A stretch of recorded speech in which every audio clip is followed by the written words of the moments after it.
Shout out to Snowball, our incredible new sponsor, a private community where top entrepreneur investors share private deal flow, wins, tough lessons, strategies, get advice, and so much more. Check out www.snowballclub.com.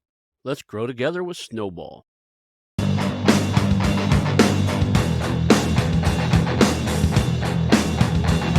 Hello, and welcome to the How to Exit podcast, where we introduce you to a world of small to medium business acquisitions and mergers. We interview business owners, industry leaders, authors, mentors, and other influencers with the sole intent to share with you what it looks like to buy or sell a business. Let's get rolling.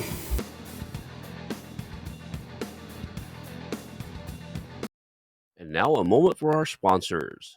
I want to highly recommend you get Acquisition Aficionado magazine. Every month, Acquisition Aficionado magazine brings you tactics for business buying and selling you won't find anywhere else. Learn firsthand from industry leaders who share their success stories, featuring in-depth interviews and stories from leading figures in the business acquisition industry. This multi-platform mobile magazine speaks to acquisition entrepreneurs wherever they are in the journey. And I want you to visit acquisitionaficionado.com today. Hello, and welcome to the How to Exit podcast. Today I'm here with Michael Bannon. He is an expert in all things ESOP. We're going to talk about employee stock ownership programs. I always say option programs. It's ownership programs, right? So I'm excited about this. I do have a big project I'm working on where I help business owners who want to become ESOPs do that. So this will be a fun conversation. I'll learn some, and the audience will get to share. So let's start off with kind of who are you? How did you get into this kind of space? And we'll just go from there. Let's do a little bit of origin so people can kind of know who we're talking to here today. All right. Perfect. Yeah. Appreciate being on, Ron, and looking forward to the conversation. So I started my career actually in private equity, and I was in what's called a fund of funds. So we took our investors' capital and then we allocated into private equity funds or various fund managers. In reality, it was a very useful skill. I learned a lot about different investment strategies, how different fund managers manage businesses, et cetera. But I think what was most interesting while I was in that role was that I was actually positioned, I was in China and investing across the Asia Pacific. And so I think of it as a fantastic training ground for understanding various market cycles, environments, politics, economics. We had everything from negative interest rates in Japan to 8% interest rates in India, high tech growth in China, and healthcare, biotech, and buyouts in Australia, right? We really ran the gamut in terms of so much dynamism and creativity in one space, right? In a short period of time. That being said, after a couple of years, I got a little bit antsy, wanted to get a little bit closer, one step closer to the business owners themselves and partner with business owners. So for personal reasons, moved back to the US and met with CSG Partners, which is the firm I currently work at. I was really intrigued by CSG from a couple of different points. First of all, I came from traditional M&A in private equity space. So I knew all the advisors and investment banks and how they operated in traditional M&A. But what CSG really impressed me by was they were helping middle market businesses, but really showing them, those business owners, their alternatives and opportunities and not trying to nudge them onto one traditional path in terms of a buyout or third party sale, but trying to find something that can be flexible to those business owners' unique objectives. And so I got very intrigued. CSG specializes in employee stock ownership plans. I had never heard of it. I had seen references to them in public company 10Ks before, but that was the extent to my knowledge. So I really had to learn about them and all of what an employee stock ownership plan is and the opportunities there. But ultimately joined CSG. I've been working with CSG since 2017, helped hundreds of clients kind of think about their opportunities with an ESOP, helped a number of them through the ESOP transaction, quarterbacking the transaction, beginning to end analysis, capital raise, negotiation and closing, as well as structuring. So across the industries, across the country, no really necessarily niches that I'm exclusive to. Awesome. So you lived overseas and stuff. Are you multilingual? I do speak Mandarin. Yeah. Yeah. I was gonna say you almost have to for what you're saying you're interacting over there. That's cool. So let's start. You mentioned you had to learn what a ESOP is. I'm positive we have listeners out there who don't know. So let's just start there. What is an employee stock ownership program? And we'll go in from there to the benefits of it. Yeah. So from a textbook definition, an ESOP is a qualified retirement plan that allows employees to earn shares in their employer. So basically, it's a retirement plan that holds stock for those employees as they vest and earn those stock shares over time. From a real world example, the question really depends on who you're asking. So going from a different couple different audiences. First, from a selling shareholders perspective, an ESOP is a liquidity transaction. It's a way to transfer ownership to employees in a tax advantage manner, as opposed to selling to a strategic buyer or competitor or private equity firm and being able to get fair market value or comparable to what a private equity firm would pay for the company and stock. From an employee's perspective, it's a retirement plan, just like 401k, except it's in your earning stock within the company you work for, and you don't have to set aside funds for it. You basically earn that stock through your service to the company. So it's quite unique in that aspect. And then finally, I'd say from the management team, if the management team is not the selling shareholder, it's an opportunity to gain ownership in the company you work for without having to earn a compensation, pay taxes, and then pay the owner, and the owner pays taxes in a tax inefficient kind of what I would call internal buyout or management buyout. So it's kind of an opportunity for all the different areas, but unique to each of them. So inside of that, when you said it's a liquidation opportunity for the seller, so a team comes in and does a valuation, and let's just pick a number. The valuation is $10 million, Yep. and he's going to transfer, let's say, all of it, or even let's just for sakes of fun here, let's just say 80% of it. He's going to make an ESOP.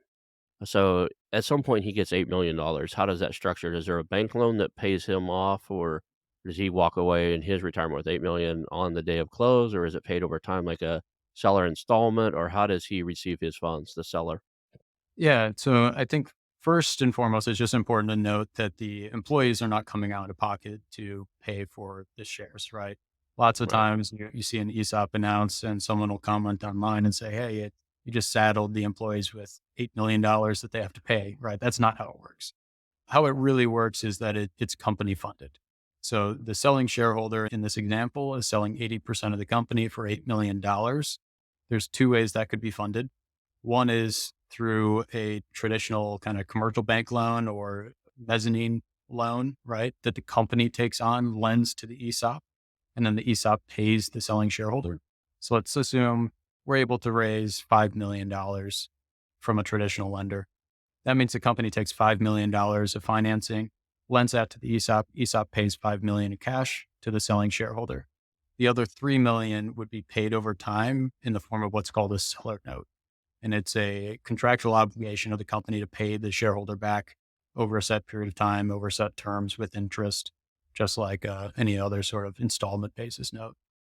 So it's not that much dissimilar than any other transaction. If I came to you, wasn't offering you an ESOP, and I offered to buy your company, chances are I'm going to raise a certain amount through traditional financing. I'm going to ask you to have some type of earnout or some type of carry some type of note, but to leave some skin in the game. And it's going to be a blended type of structure. So it doesn't sound like it's much different than that. And then the seller gets the question I was having for the sellers listening out there. They get the benefit of they get some of their money for retirement from that bank loan, right? Yeah, that's right. I mean, you hit the nail on the head. The way that we like to describe it is it's a tax advantage leverage buyout of your own business, right? So the only piece that's not in the equation is someone coming in with equity because the employees aren't putting anything in. Now, the reason it's tax advantage is that a lot of people don't know this, and we need to hear this from you and me, is the portion of the business that's owned by the ESOP, how does that treated tax-wise? Yeah. So the tax benefits for the company are that if you, in our example, we had a shareholder that sold $8 million of equity Okay. into the ESOP, right? So then at that point in time, the company gets $8 million of tax deductions. You kind of view it as a bucket of tax deductions that they Mhm. can take, that the company can take over time. And so basically, as you take those deductions, you're able to offset taxable income or what would otherwise be taxable income. And then long term, if you ever get to 100% ownership, or even if you just stay 80% owned by the ESOP, then basically 80% of the taxable income each year would not be, it would be it would still pass through to the ESOP. ESOP is a tax exempt retirement plan, doesn't pay tax, so there's no tax on it. The other 20% would be paid as taxes. There's a couple of different ways to kind of fine tune that maybe is a little too complex for right now, but we could talk about in a little bit. Right. So that's one of the reasons the debt coverage ratio doesn't impact the bottom line, the P&L of the company, though, right? Is because it's paid and primarily covered by that tax savings. There's an offset. Technically, I'm sure there's a check getting wrote out to pay that debt, but they get the benefit of not being a tax exempt, having tax exempt revenue. And a lot of like here, I'm in California, that could be fairly significant. Yeah, it could be 50% of your cash flow, right? That's actually a key piece of the puzzle, right? When we run an analysis for a business owner that's considering an ESOP, and lots of business owners, maybe they had a bad experience of debt, maybe they're just naturally debt a person. That's why they've been successful, right? And they say, look, I don't want to take on a lot of debt. And so we run the numbers and say, all right, let's just match up what your debt service would be and match it to how much you're going to be saving in taxes. So there's zero impact on the business or the business's cash flows. You still have the same cash flow that you can reinvest into capital expenditures, working capital, potential acquisitions, as opposed to paying it out to a third party. Now, I know the answer to this one, but I'm gonna ask you, are you familiar with QSBS? Yes. Okay. Can this work hand in hand with the QSBS? Can I have a qualified small business stock plan and sell my liquidity inside of that event is to sell to an ESOP? We actually have had a couple clients that have. Yes. Okay. I knew the answer, but for those of us listening out there, if you don't know what QSBS is, you can actually tack as if you're the seller, so you buy something, you want to run it for 5 or 10 years, and then you sell it, like all the ETA programs teach in college. That's a big taxable event if you don't structure it right. But if you structure it correctly, you can tax exempt the first $5 million of the sale, and if you put money into it to say you did an acquisition and you had to come out of pocket or you put money into the company, it's actually there's a basis above a factor. I think it's 10x what you put into it. All right. So if you put in 1 million, you could do, of your own money, you could come out tax exempt for 10 million. But a lot of people, there's a rumor going around that you can't, that, becoming an ESOP isn't a qualified transaction. I was like, that's not true. If you did it right, if you set it Right. up with the right company, you can actually have a qualified transaction and still fall within the rules of QSBS. Right. And then there's a unique aspect with specific to ESOPs, which is called Section 1042 of the code. And that's any business owner that's selling to an ESOP. If it's structured properly, you have the opportunity to defer all of the capital gains tax. So in California, that's pushing 45% usually on average now, right? So you could get paid $100 and keep 45 of it in your pocket as opposed to paying it out to Uncle Sam. There's some qualifying activities that you need to do in order to take advantage of 1042, but majority of our clients take advantage of it because it's millions of dollars that you're going to save on the back end.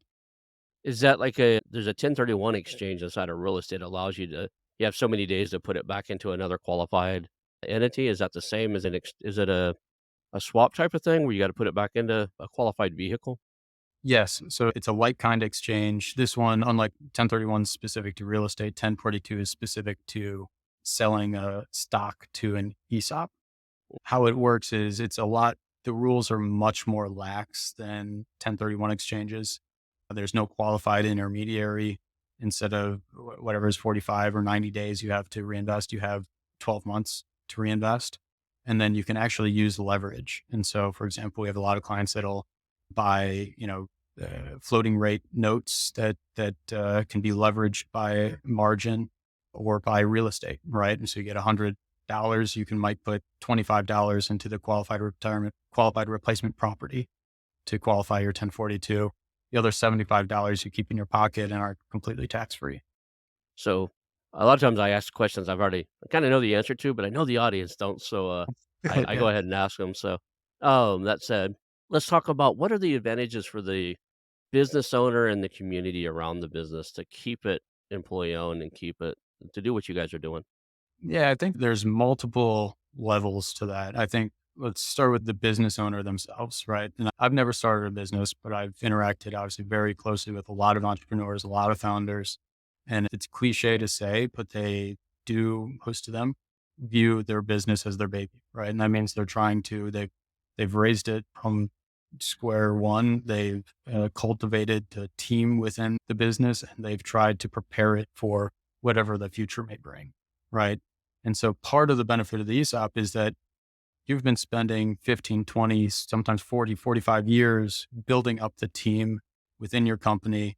If you're happy with that team, you would assume that they are the people that you trust most to continue managing that business, right? And so an ESOP gives you an opportunity to hand the reins of leadership over to that management team or that all of the employees within your organization. So there's a really big legacy component or succession component. There's also a lot of flexibility with the ESOP because we're not going out and putting you on the market for other bidders to come in with their own structures and their own way to set up the transaction. We're really structuring the transaction for the business owner's objectives on the front end and then bring it to the market and saying, with this structure, how much will you pay for the business? Right. And so we have much more flexibility, much more ability to tailor the transaction to the selling shareholder or the corporation, as opposed to most transactions, which are really structured by the buyer for the buyer on a post transaction basis. And the employees benefit from 2 ways, right? They now own the company, so any dividends and shares or distributions that go out, they get a portion of those. That's a kind of a way for it to work. And then Mhm. secondly, they can eventually sell the business themselves, so they could grow it. I was just talking to I guess he'd be my uncle-in-law? My wife's uncle, been working for the same company for, I'll just be nice and say 20 plus years. He's a little bit older than me, and their employer is retiring and they're transitioning it over to ESOP. And he's like, I'm gonna stay on it for a few more years until all my shares vest because it's significant. And we were chatting. He didn't know a lot of the stuff about ESOPs. He didn't know that later on they could sell, like a private equity company could come in and offer them a substantial increase over what their current valuation is, and they could turn around and sell. They just have to vote amongst themselves to do so. Right. Yeah, that's absolutely right. I mean, the end game for any employee within an ESOP is really one of two strategies. One is, yes, you need to vest into your shares, and usually it's over 5 to 6 year time frame, right? And then you'll be vested for the rest of your career. And once you retire, the most traditional way is you put those shares back to the company, and the company has an obligation to pay you the cash value at that point in time, at the stock price at that point in time, to you personally, and it'll go into a personal retirement plan. So still not a taxable event, rolls over into your personal retirement plan, and still you take distributions from that plan, just like a traditional 401k. That's the most common approach, right? And then those shares that you sold are recycled back into the business for new employees entering. The other option, and one that comes up much more frequently than is usually talked about, is that the employees have been running the management team and the employees have taken over the business and are running the business for a number of years. And they get approached by a private equity firm or a strategic buyer, and it price is just too good to refuse. And they just all out sell all of the stock to that private equity firm, strategic buyer. All of those proceeds go to the employees that have vested shares in the company at that point in time. And that those proceeds roll over into their qualified retirement plan, personal retirement plans. And so, yeah, if you have a business that's grown dramatically above where the original selling shareholder sold in, you can make a lot of money as an employee owner. And many of our clients and employees thereof have. Absolutely. It's interesting. Now you said if I retire, so my company turns into ESOP, and then 8 years down the road, I'm vested. I decide to retire. The company would buy my shares out at current valuation. Does that mean that some similarity or some regular frequency, I guess is the word I'm looking for, there's a valuation done to determine the strike price of those shares? Yeah, that's right. Every single year after the company has an ESOP put in place, an independent firm comes in and values the stock. And then even if you're not retiring, every employee participant receives a slip each year that says this year you have X number of shares, Y are vested, and the value of those shares is X thousand dollars, right? And so you can kind of track year over year how your personal ESOP account is building up. And then once you hit retirement, there really shouldn't be any surprises, right? It's not like a lottery where you've been waiting 30 years and you have no idea how much you have in your retirement account. Yeah, I wanted people to understand that this is really well structured. It's just like another retirement plan. They're getting reports. They know where they're kind of standing. And the one thing I'm unclear of, and this is a question I don't know the answer to, so I'm going to ask it. If I leave and I really believe in the company, like, when I left, I worked for Lockheed for years. When I left for a long time, I left my stock in the Lockheed stock. I left my money in their retirement plan. I pulled it out eventually because I had a really what I thought was a really great startup idea that really failed miserably, and I burned through it that way. But, intentionally, I was gonna leave it, and I have buddies that were working with me there, and they still have money in the Lockheed stock plan. Mhm. Can I do that in an ESOP? If I really believe in the company and I retire out, can I leave the money over and roll it over later, or do I is it when I leave that it needs to happen? If you leave when you retire, the company has an obligation to buy your stock back. You need to get those shares back for new employees that are just joining the ranks.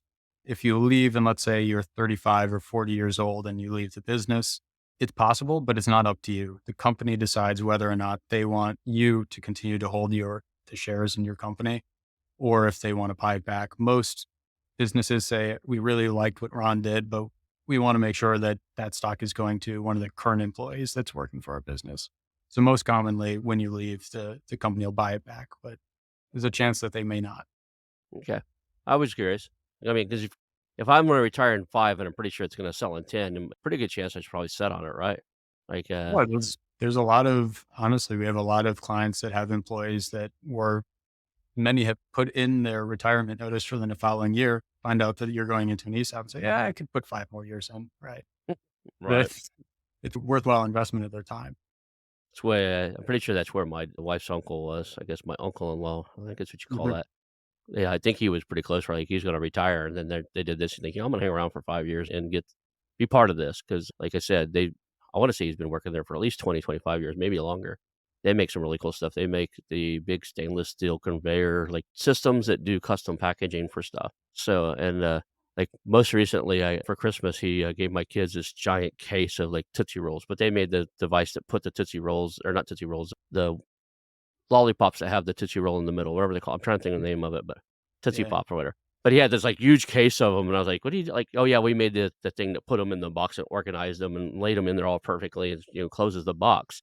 So they make custom machinery, and they've been doing it for years. I love those niche manufacturers. They Yeah. really specialize and do something that no one else can do. Amazing. I had a guy on the show once, like, just I love that too, 'cause, sometimes you figure out that, like, you never knew there was somebody that did that. There was a guy Mhm. here on the show, he bought a company that sorted, that made machines, big stainless steel machines that were food grade. They sorted shrimp, so they like, by size, and it had detectors on it, could tell I think it could tell if, like, something was bad or whatever, but it was just a big shrimp sorting machine. I was like, "Well, how much is a shrimp sorting machine?" I can't even say that without it's almost a little bit tongue tied. Shrimp sorting machine. Like, how much does one of those cost? "Oh, they start around $250,000." Like, "Whoa, you must be like, sending a lot of shrimp to the machine." But he sold them around the world, and it was a pretty good sized business. I wanna say it was in the 7 figures. Well, I don't know if it was quite 8 figures yet, but it was a decent small business.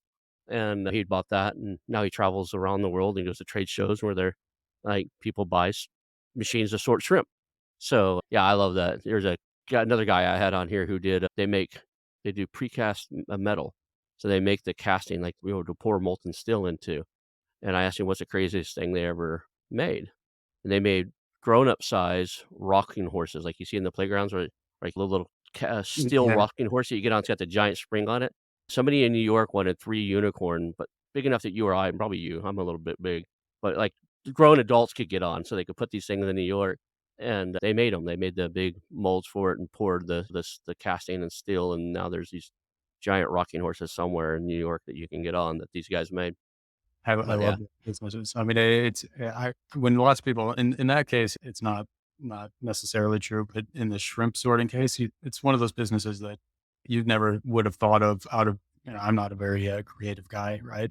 I'm not an entrepreneur, right? But you hear about it and you say, of course, someone had to make that, right? Of course, I'm right. not medium shrimp or small shrimp or large shrimp, just picking them, right? But yeah, it's amazing what people can do. I always had a vision of, like, there's 1,000 people in line, like, just sorting like manual labor, kinda like, oh, there's somebody out there It's very sorting ex shrimp, and the very expensive. They're like, "No, there's a we make a machine that does it." And, like, I got to see, a friend of mine in Tulsa has a brewery. Guy I used to go to meetings and entrepreneurial meetings with all the time, has a big brewery in Tulsa, Oklahoma, and they got a German bottling plant brought over to bottle his beer. And that was incredible to watch. This thing was enormous, took up a whole warehouse, but, like, somebody had to sit down and go, "You know what? Instead of somebody sitting there filling up the bottles and capping bottles, we need an elaborate machine that can do 100,000 bottles a month." And, right. sure enough, some group of engineers sat around and designed it, so It's amazing. I was just gonna say I never got to the second part of your question earlier, which is about the how an ESOP affects the community as well, that's where I was right? gonna ask again. That's where I was Sure. going. We're on the So same wavelength here. Hey there, Hot Exit family. Today I'm thrilled to talk about Snowball, our incredible new sponsor. This community is more than just an investment hub, it's a place where growth is holistic. A private community where top entrepreneur investors share private deal flow, wins, tough lessons, strategies, get advice, and so much more. Snowball is a network rich with like minded, experienced entrepreneurial minds, including investors, founders, CEOs, and doers, all dedicated to meaningful growth. Snowball threads are like a daily masterclass. This isn't just about financial success, it's about enriching your entire life. If you're looking for a community that supports your entire entrepreneurial journey with shared wisdom and collective support, check out www.snowballclub.com. I believe their approach to compounded growth in wealth, health, network, and relationships could be the game changer you've been seeking. Let's grow together with Snowball. fantastic. So for the business owner, right, it's a succession strategy. It's making sure you're able to sleep at night, knowing who's taking over the business. What I think is really underappreciated when we talk about ESOPs is what it does for the community. And so, one of the industries that I work pretty extensively in is manufacturing and industrials, just where like we're talking about. And whenever a manufacturing company is sold to private equity or a strategic buyer, a European conglomerate, right, whatever it might be, the media always focuses on the jobs, right? How many jobs are we keeping in town or in this county? And what is the commitment by the buyer, right? And I'm not trying to underplay that at all. That's exceptionally important. But the piece that's really missing is that what happens to the equity? What happens to all the profits of the business, right? When you have a founding family, maybe it's one, two, four generations that has built up a business within a small community and created a lot of jobs, a lot of wealth for the community. They're also producing a lot of equity and taking a lot of profits out. They're reinvesting that back into the business, into the community, into philanthropy within the community, whether it's spending, investing, whatever it might be, right? It's staying within the community in most cases. What happens when you sell the equity to someone outside of the community is the profits go up, right? You sell to a private equity firm, then it's going to a fund of funds that is being managed in China like me, right? That I used to work for, a sovereign wealth fund, or it could be going to a multinational and soaked up in San Francisco, Seattle, New York. And so what happens with an ESOP is that all of that equity really stays in the community. And I think that's exceptionally important to understand. Those profits are building up equity that is dispersed across the employee base. Actually, it actually reminds me last year we did two transactions, actually coincidentally in the same rural county in the Southeast. And this county has almost double the national poverty rate. So not necessarily, it's a rural, but it's growing community, but it has a high poverty rate. And what we were able to do between those two transactions was create over, I think it was around 3,000 employee owners. And so now you have 3,000 households that are building up equity value in successful businesses in their communities. And that's really transformative for the community itself, let alone the jobs that obviously are kept in the county as well. And they get it's just like I own stock in a company. If the company does a distribution, you get a dividend, right? That's the same way with the ESOP. If there's an equity distribution, say I sell 80% to the employees, and I decide to do a distribution, 80% of that distribution goes shattered out to all the vested stock, and then the 20% that goes to me. right? Yeah, and that 80% would go into their retirement plan, so they wouldn't be taking out to spend it, but it would be building up equity within the retirement plan, and it could be reinvested there. So what is it invested inside of there? Is it just sitting inside of there in an account, or is it going to There's pay off the loan, or how does that work? What's the there thematic behind there? there's 2 different ways. So, initially after a transaction, remember how we took $5 million from the bank and we lent Mhm. that to the ESOP and the ESOP paid the shareholder? Initially, when you start making distributions or dividends, that cash is sent up to the ESOP plan, and then the ESOP plan uses it to repay that debt that it owes back to the company. So for the first few years after a transaction, usually that's what any dividends or distributions are used for.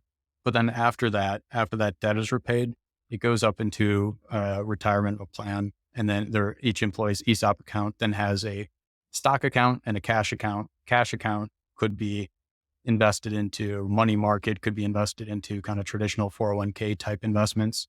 That's really what would be happening longer term with any sort of dividend or distribution.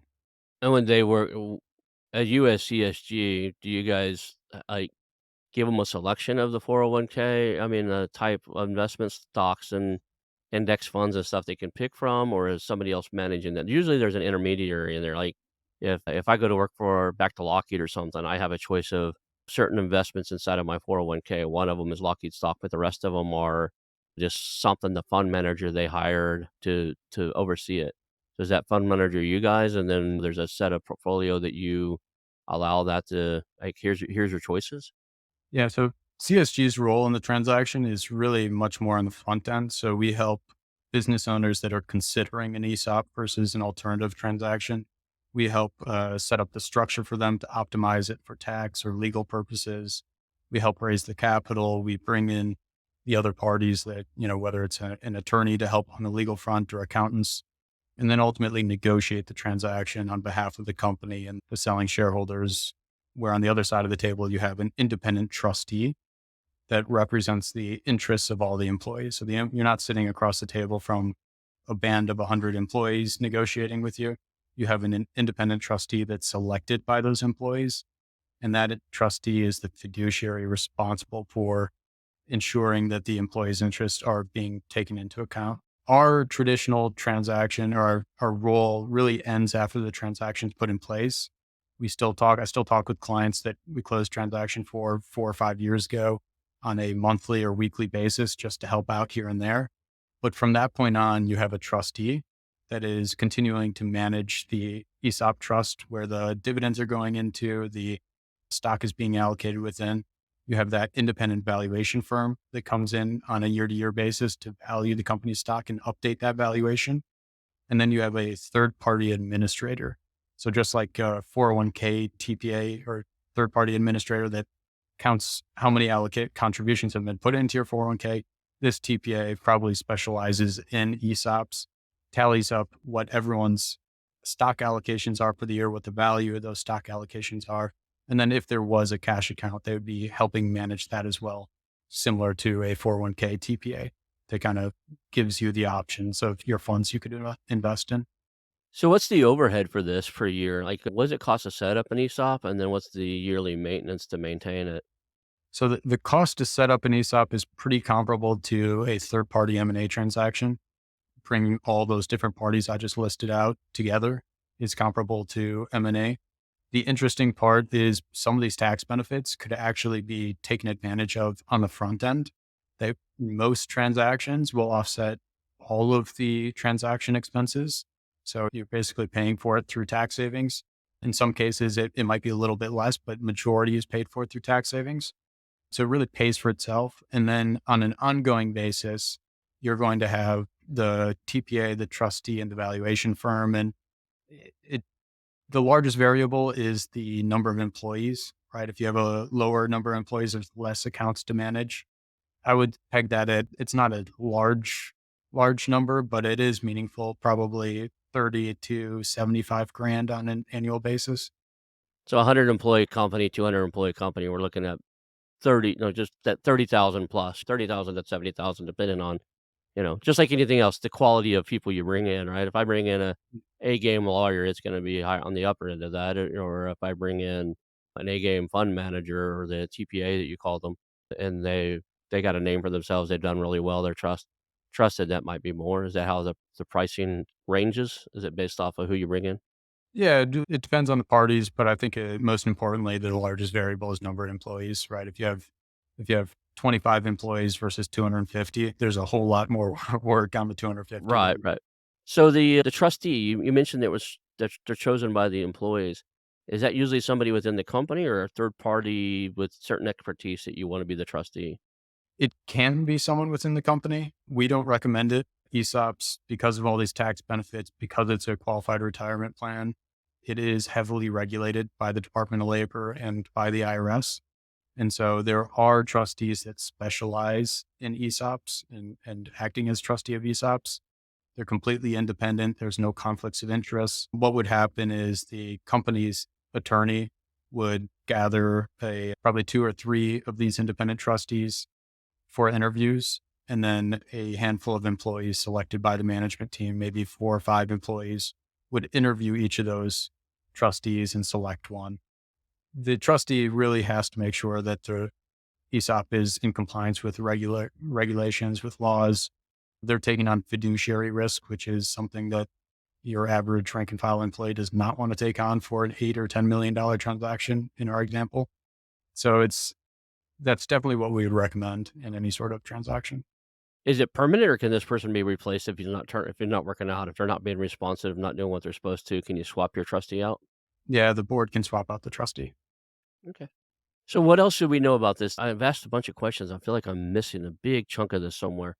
From the employee's perspective, there's always a resistance to change, a fear of change, right? And I believe that if somebody's thinking about doing an ESOP, they're thinking of doing one or three things. They're going to sell it as an ESOP, bring the employees in because they're looking to retire at some point fairly soon. They're going to sell it privately, or if neither one of those goes down, they're going to retire anyway and shut the thing down, right? Or there's always these other options, bring a family member in to run it or whatever. But something's about to happen. Change is going to happen, right? If Mhm. they're thinking about this, change is about to happen. Now the trick is it this or something else? What should the employees know about this process? Should there anything they should be worried about, or is there anything they should know? I would say as an employee going through the transaction, it is important. I think most business owners wait until the transaction is closed to announce to the employees, other than the handful that are trusted kind of more management level that are helping through the transaction process. Rank and file employees that are announced, ESOP is announced after the fact. I think it's just most important to start understanding that you're now an owner in this business, right? And so instead of just thinking about, oh, I want to, bump up my hourly wage by 25 cents this year or $2 this year, right? You can also be thinking about what in my role and responsibilities can I do to push that stock price higher? And if you're in a business with 150 employees all thinking that way with an ownership mindset, there's really no reason why the company should fail. And that's most important. Now, if you're part of the management team that is going through the transaction and involved in the transaction itself, just like a third party sale, it is not necessarily a low amount of work, right? You're still going through due diligence with the trustee and the valuation firm that's going to be negotiating the transaction. There's still a lot of structuring being done. So you might be making sure you have changing your books from cash to accrual. You might be bringing on a review or audited statements going forward. And then you might need to just prepare for a number of months before you just dive into the deep end. So some business owners are very hands on and they know how the business is operating and whether or not it's ready for that lift. Others might need some guidance from the management team that's operating day to day and say, look, I'm really excited about doing the ESOP. I want to be part of the ESOP, but we should first make sure that we have our books and records in order, that we start gathering some of the information. We have key KPIs, that we have, our contracts in order before we start bringing these parties in. And that'll make it much more efficient for the management team. The owner is going to get a better result because of this. And then the ESOP trustee and the valuation firm will be doing less work, that the attorneys will be doing less work, which also ultimately saves money for the business itself.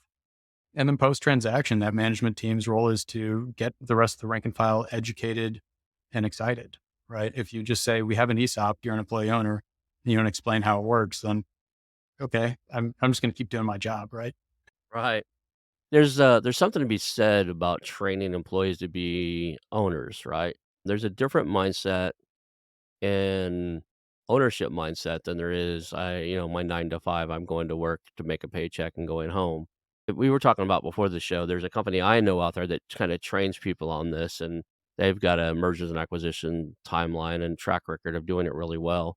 I'm not necessarily needing to bring them up right now other than the fact that do you see that a need for employees to be prepared for this? Like, I if a company's big enough, they have a decent management team, say they've got 4 or 5 managers, they're at the point where they already have a CPA involved, maybe a CFO or controller. There's somebody with the C title running finances. It's not just the owner doing it. They have proper accounting, the management, they have somebody ahead of all sales. Like the owner's pretty much away from it and it's running. Do you think that that's a pretty easy swap over to be an ESOP, or do you think there still needs to be training and prep work? No, I think if you have that C-suite, if you have trusted management team, then it's a pretty seamless transaction or transition, right? One thing I should mention that is an owner doesn't have to step away after they sell to an ESOP, right? They can stay on Mhm. for as long as they want. It's just important that once they do decide to step away, that you have a management team that you've mentored and developed to the next level of leadership behind you to take over. And that's Yeah. not something that happens overnight, right? That's something that takes years to accomplish. I would say the transaction and transition to the ESOP is quite seamless if you have that C-suite. I think what is more in question is what you do after you announce the ESOP. And if that finance team and the HR team go back to their regular work without really proposing how to educate the rank and file employees that are now owners, then you're not going to see the benefits of the ESOP. I think ESOPs usually, I'm calling statistics off the top of my head here, so apologize if I'm wrong, but I think in the first year, you see like a 5% productivity boost after you announce an ESOP. After year two, I think it drops to about 3% from there on out in perpetuity on average. And if you compound that over 5, 10, 15 years, that's an incredible goal that every single business manager is trying to accomplish. And this ESOP can do it. Those that bring that average up are the ones that are saying, what roles do we have in the company? And whether it's someone on the plant floor, if it's someone in the back office, what are they doing that they could be doing better? And what are the roles that they want to develop into to push the stock price higher, to create more profits, more opportunities for the business? And as soon as you get that instilled across the rank and file employees, then it's going to be much more organic and natural. They're going to be talking about it with each other in the break room, inside, outside of the office, trying to find ways to improve their bottom line themselves.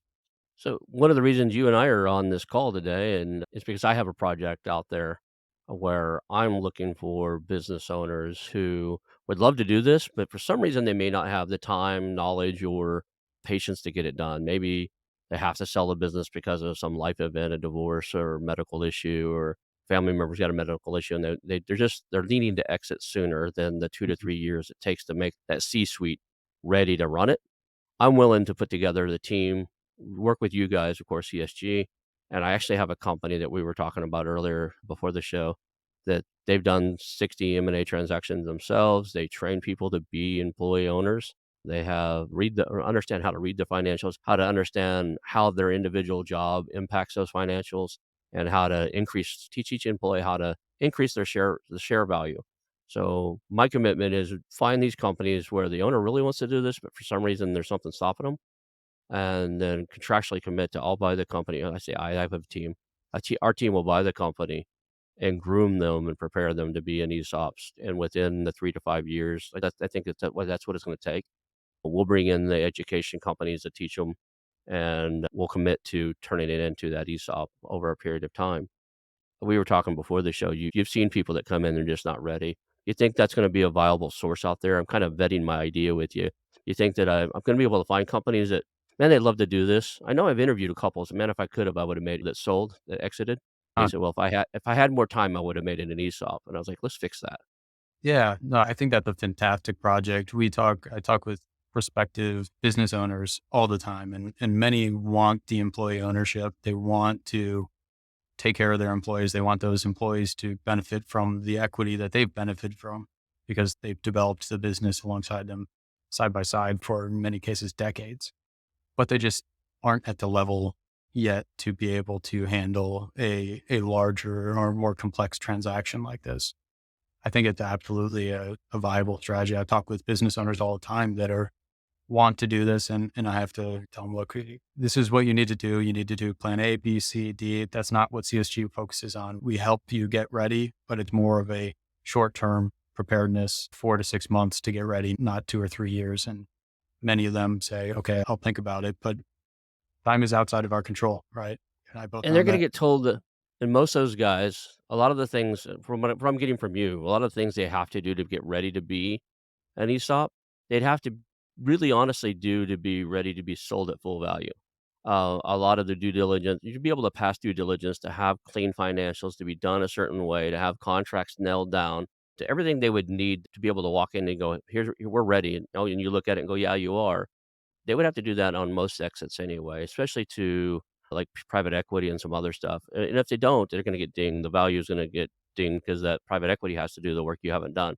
So, that said, a lot of these guys, they just for some reason or another, whether it's medical or just timeline or just maybe they're burned out already and the company's starting to decline a little bit because they're burned out and they can see they're not doing the best by it. They don't have the 3 to 5 years. I wanna step in and build a team around fixing that and do multiple of them. I'd love to step in, get it up and running, and then be able to run 2 or 3, focus on it until they're getting smooth, buy a second one, do a third one, and have 'em exit to ESOP within a certain period of time. Usually, I think it would honestly think it'd be less than 5 years. It's probably 2 to 3, 4 to 5, depending on the company. No, I think that's a tremendous opportunity. I think for both for the business owners, the employees, yourself as an advisor on that transaction, and then also, I mean, for the communities. I think all policymakers and economists are trying to find ways. How do we create a more dynamic, resilient economy with competition? You know, that's what you need in a capitalist society. And M&A kind of contradicts that because we're consolidating everything higher and higher, closer together, right? And the Department of Justice might push back on that here or there, but it really starts at the bottom. The large, you know, $40 billion mergers and acquisitions that want to get all the headlines, but it all starts at the bottom where you have a 10, $15 million company that is selling into a $40 million company, and from there into 150, right? It goes from bottom up. So the more independent businesses, and whether it's under an ESOP model or others sort of private ownership that remains independent and doesn't necessarily get sucked onto the private equity track where you go from one fund to the next until you're the top, is honestly fantastic for the national economy, the community, the employees, and the business owners, from my perspective. Yeah, and it really isn't gonna give back to these communities. You came from a we were talking before the show, you came from a small community, I did. I Yeah. came from a small community, really small. Our town actually had when I was little, we had 1, 2, 3 decent places in town that they could work. I Mhm. remember my grandfather my family worked at each one of them pretty much. There was a company called Patty Precision that it was a machine shop, and they actually made the, release mechanisms for bombers, like, airplane bomber. So the bomb racks and then the device that would let them go. So they made that, and they did some other stuff. It was defense contracting. My Yeah. grandfather worked there as a machinist for years, and then another one was Red Wing Electronics, and they did mil spec soldering and made, like, the my mom worked there for a while, and they made the military like, the helicopter helmets. They did the wiring inside of the helmets for, that I guess there's a display inside of the lens and all that stuff where they can see things and do Mhm. stuff. They did the wiring for those helmets and stuff. Both of those companies, one of them sold and got moved out, like, they sold the company and it totally moved out of town. They sold it to a big guy, private equity, and they just folded it under something they had in a big like, in Houston or something. Within weeks, everybody had a choice, move to Houston or be out of or not work. So now that place is going derelict. It's just like nothing's been in it for 20 years. And then the other place, they sold to a big company, one of the Boeing's basically one of the guys that was providing a lot of the parts for what they did, like the helmet piece or something. I think those they bought them out, and within 2 or 3 years, it's vacant now too. I haven't been out there. I moved 2 years ago, but right before I left, I drove out there just to drive around and goof around, and both those manufacturing facilities are gone.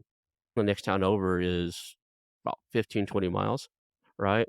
So now Wow. everybody's driving 20, and then most of them live 5 miles on the country, so everybody's driving 25 miles one way to work now because the 2 sources of job in town. And they weren't big. Most of those places probably employed 80 to 120 people, they were, but That's that's, meaningful in a town of that yeah. size. A Yeah. town where the population was technically 780, basically 300 people were employed at one of those 2 shops. Now, I say that, we had 26 acres in the middle of nowhere. We weren't in part of the incorporated town, so we weren't included in the population. That was the majority of it. Like, Yeah. most of our farm was so small. We had 26 acres, and all our neighbors had 3,000, 5,000, 6,000 acres, right? We were the small guys in town. It's really important for towns like that have built their economy around a couple of solid businesses. I was just talking with a business owner earlier today that specializes in metal fabrication and lots of different, yeah, primarily for OEMs of various Mhm. sorts. But they had 2 lines of business, 4 generations that built this up. They sold one of the divisions off to a multinational. That multinational, in that case, it was in Europe, was over leveraged, had full operations, sold it off to a private equity firm. And the jobs are kind of still there, but it's just not the same culture. It's a completely different work environment. And the families next door with their other division saying, oh, let's just not do that again. Right. We need to Yeah. make sure we keep this and grow this for the community and not for others that are taking advantage of what we've built within this group. And that's not just the owners; that's for all the hundreds of employees that have worked at that business as well over the years. Yeah, there was a steel mill in the town over that one of my cousins worked at. I have 37 cousins, so they worked everywhere, right? I Yeah, I have more cousins than most people do. I have some very busy aunts and uncles. That said, there was a steel mill and it sold to a Chinese company, and there yeah, was a contractual agreement. The owner thought he was being bright and said, "For 2 years, you can't move this." Basically, all the employees get to keep their job for 2 years. I'm telling you, 2 years and 1 day, the place was vacant. They moved the whole operations to either another state or to China. And there was a big one of my cousins actually drove the crane that poured molten steel, right? He got a mm, bonus if they didn't kill anybody within so many days. It's like, "You do what?" Like, "Yeah, it's so dangerous there. Everybody's wearing wow, the aluminum suits and stuff." He gets a huge bonus. It's tens of thousands of dollars if they go X number of days, half a wow, year or 2 quarters without anybody in the factory dying. So it was a very dangerous job, but then within a few days of his creative move, it was gone. yeah, So it's important if you're a business owner, you're thinking about selling and you'd like to see the job stay local, you really should consider this because anybody you sell to has that option to move it and consolidate. And be honest, it's probably a bright if you look at dollars and cents, it's a good business decision for them not to maintain the job in your small community. It probably is economy of scale to move it somewhere where it's more lucrative to them. So they're going to do it. Now, that said, the employees could turn around and sell it in 2 to 3 years too, right. right? They can vest out in 5 years and they can take that exit. But at least you've given them the opportunity to do what you want and to keep it local to the community. That's right. And I think lots of people ask, what is, for example, you ask, what should we, first things for the employees to think about? I think first thing for the business owners to think about, whether you're thinking about M&A or an ESOP or any other strategic alternative, is sit down and write down your list of objectives of any sort of transaction before you even just completely ignore the fact that there's ESOPs out there, that there's private equity out there. What do you really, in an ideal world, want to achieve, whether it's 3 things, 4 things, 5 things? And then rank them. And then maybe you can't get all 5 as perfect as you want, but you at least then you're going in with a clear picture instead of starting with, here I have an offer on the table and I could take it, but then I don't get this. Just start with a blank slate, write down your list, and then go out to various advisors and various resources and figure out what best aligns with those objectives that you wrote down. I think that's really the critical piece, and that'll certainly help offset any sort of guilt or seller's remorse down the road, right? Absolutely, absolutely. So how do people reach out to you if they've got you focus on the manufacturing things, but if any company wants to reach out to CSG and take a look at the opportunity of an ESOP for their company and their employees, how do they reach out to them? And if they have a manufacturing company and they follow within your bailiwick, how do you want them reaching out to you? Yeah. So you can go to csgpartners.com. On there, you'll have my personal contact information along with all of my colleagues. Feel free to email us, call us directly. We're not shy of phones. We'll talk. And if you just have a couple of questions, or if you wanted to explore an ESOP or just learn a little bit more, if it's a little fuzzy, we're happy to send resources, spend time with you, understand your objectives as well as educate about ESOPs. That's really what we do day in and day out. Awesome. Well, I want to thank you for being here, and we'll call that a show. All right. Thank you, Ron. I want to announce our new channel partners, the ITX Marketplace. Since 1998, ITX has created $5 billion in value by selling more than 225 IT businesses in 20 countries. ITX works exclusively with IT-enabled businesses generating between 5 million and 30 million who are ready to be sold, and M&A decision makers who are ready to buy. For over 25 years, ITX has developed industry knowledge that helps determine whether a seller is a good fit for their buyers before making the match. ITX Mergers and Acquisition Marketplace we have partnered with has a proprietary database of 50,000 plus global buyers seeking IT service firms, managed service providers, Microsoft service providers, software as a service platforms, and channel partners with Microsoft, Oracle, ServiceNow, and the Salesforce space. If you have an IT-enabled business you're ready to sell, I want you to visit the itexchangenet.com/marketplace. How to exit. That link will be in the show notes. Visit them now.